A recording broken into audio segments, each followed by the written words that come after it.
ओळखावं। वाघ्या मुरळीचं सादरीकरण करताना कलावंत तुम्ही आम्ही सर्व काय करतोय तर एक कोमल पाटोळे फार मोठी चूक केलेले वाघ्या मुरळीला कलंक वाघ्या मुरळीचा कार्यक्रम करतात। आम्ही त्यांना कलावंत म्हणून स्वीकारलेलं आहे, पण फार मोठा कलंक आम्हाला लागलेला आहे।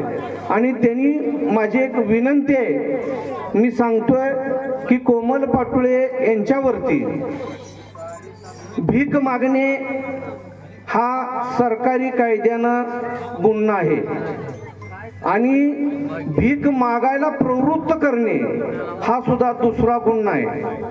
आणि अंगात येणे म्हणजे अंधश्रद्धा निर्मूलन यांच्या तर्फे सुद्धा अशा 3 केसी पुण्यामध्ये कोमल पाटोळे विरुद्ध पुण्यामध्ये दाखल करायचं ठरलेलं आहे।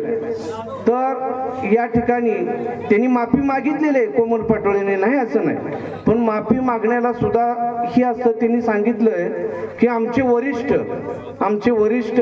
आता त्यांचे वरिष्ठ कोण आहेत मला माहित नाही, आमचे वरिष्ठ आणि रसिकांची मनं दुखली नाहीत किंवा वरिष्ठांची मनं दुखलेली नाहीत, तर त्यांनी कलावंतांचा अपमान केलेला आहे।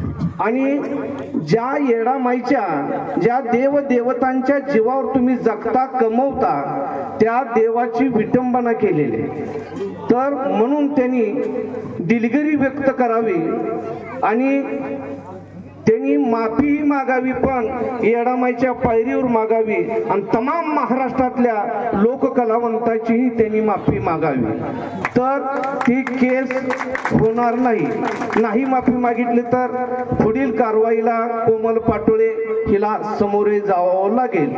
कोमल पाटोळे यांचा निषेध असो, कोमल पाटोळेचा निषेध, कोमल पाटोळेचा जय मल्हार।